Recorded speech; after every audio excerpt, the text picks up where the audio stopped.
In today's video, I'm going to give you the 5-step system that you're going to need to move that stubborn staff or employee out of the way of your success and stop relying on their desire or their commitment to growing your business. I'm Cam Wills, and for the last 14 years, I've worked alongside thousands of other business owners in my 9-to-5 job. And through that, I've discovered that there is only one real true way to grow your business. And now I want to share that with the world. So I hope today's video helps get you one step closer to the growth that you're chasing. Let's dive in. You aren't alone and you're not unusual if you find yourself feeling exhausted, frustrated, or maybe even a little hurt by your team of staff or maybe a certain employee who continues to show up every single day at your place of business. They choose to continue to occupy the position that you've given them, but it seems like they want everything but growth and success for your business by the way that they're performing their job, or refusing to grow or to improve or to do the new things that maybe you've tried to implement in the past. With this exact 5-step system that I'm getting ready to give you, hundreds of businesses have been able to sidestep the limitations put on them by stubborn staff or a certain stubborn employee. Now, before we dive in, let me just address that I understand and I know that the most common reason for businesses putting this off, the procrastination of getting this problem fixed, is out of a real fear. A fear of losing the employee by way of them getting mad or getting frustrated and throwing in the towel and quitting. Maybe you have to let them go. Maybe you're afraid that the hiring pool is not going to be in your favor at that time, that you won't be able to replace them quick enough. Or maybe you're focused on this idea of how daunting the time frame is going to be of training a new employee to get to the same level as that other employee that left or that you had to let go. And that's why this system includes a way to minimize this risk, even though the reward far outweighs the risk. So step number 1 is you need to first sit down and really think about this specific growth that you think you're poised to currently experience or should already be experiencing. And then identify the part of the team or the employee that you feel is holding you back from obtaining that success and how you feel that they're holding you back. Now, when I say specific, I don't mean just generalized growth. Let me give you an example of what this would not be.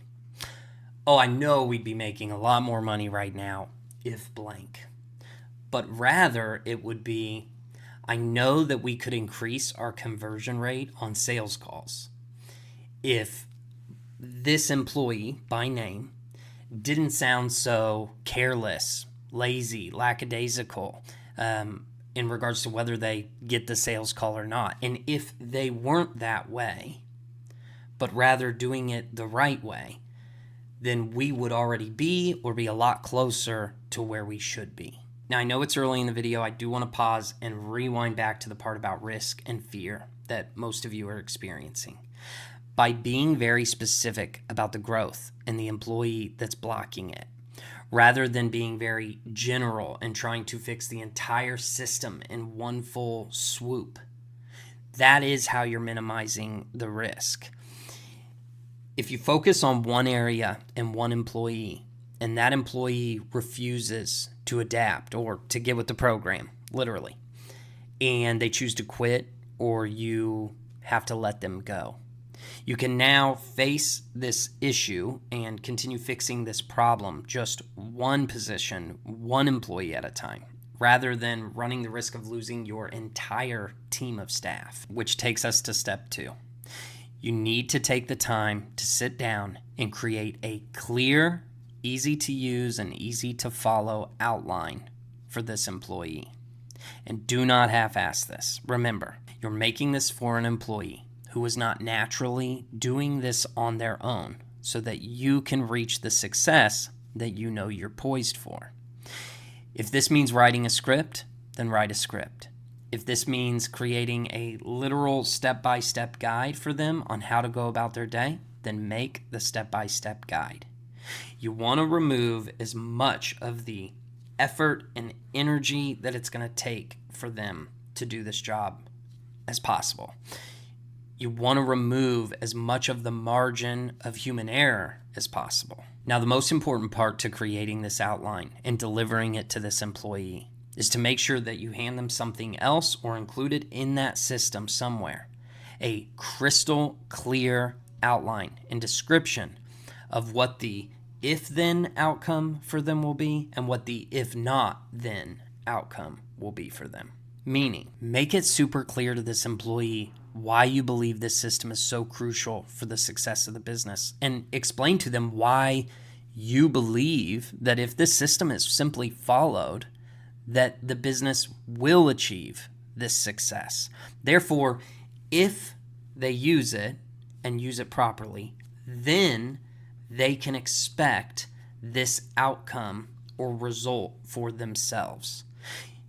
Every business owner should always provide their entire staff, all of their employees, with results-based outcomes. Your employees only care about what's in it for them, as they should. You're doing the same thing. That's why you're frustrated that they aren't doing something a certain way to achieve success for your business that affects you.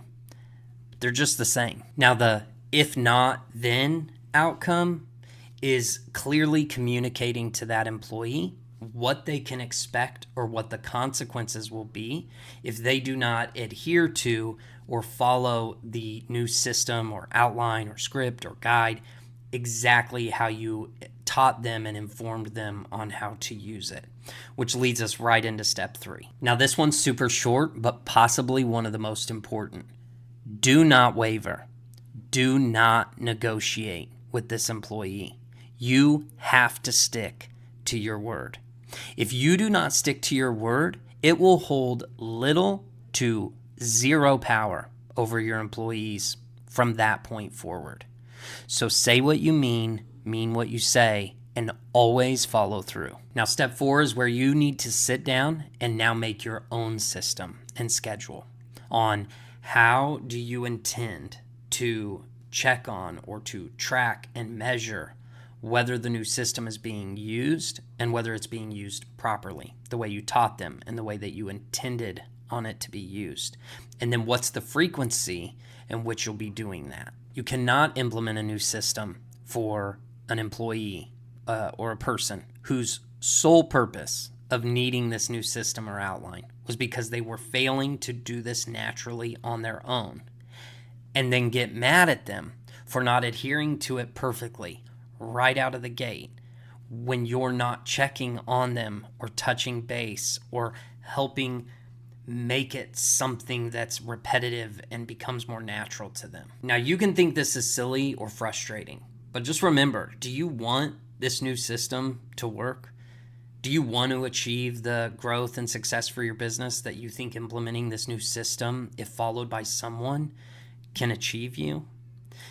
Then you're going to have to check in with that employee frequently, at least in the beginning. Help them adapt to this. Make it something that becomes more of a consistent habit for them. Once you've regained confidence in that employee, because you have weeks or maybe a few months of watching them implement the system, use it, and it's giving you or yielding you the results that you knew it should, then you can start to remove yourself.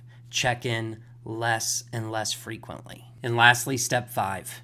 Now that you're nurturing that new system with that employee and getting more and more confident that you can start to step back from it because it's working, now you're just going to rinse, wash, and repeat this system over and over again.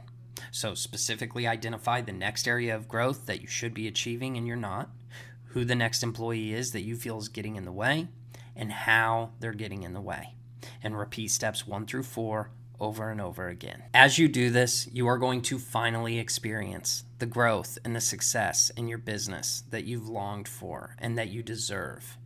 And you're going to experience this positive thing by way of business success, growth in your business, a past employee who's like a whole new person who is adding value to the company, and they're probably going to be thanking you for it. or if you had to get rid of somebody, they quit, or you let them go, it's going to come in the same success for the business, but also a new face, a new employee, a new energy who's not going to have any problem following the system because they never knew anything else was ever acceptable. So I hope everybody learned today to stop allowing other people, especially employees who you provided this income opportunity to in the first place, to be in charge of or to dictate the success of, the growth of, or the future of your business. This particular problem, or therefore solution, that I'm recommending with this 5-step system can feel like, or even can be, a little bit of a leap.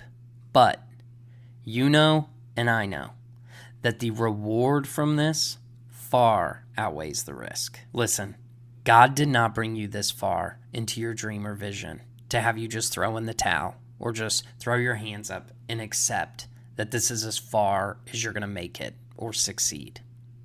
And we also both know that God has a lot more in store for you. Now that's it for this video. I hope that something in this video helps you close the gap from where you are to where you want to be. And if it did, please hit the like button, subscribe to the channel, because I think we're just getting started.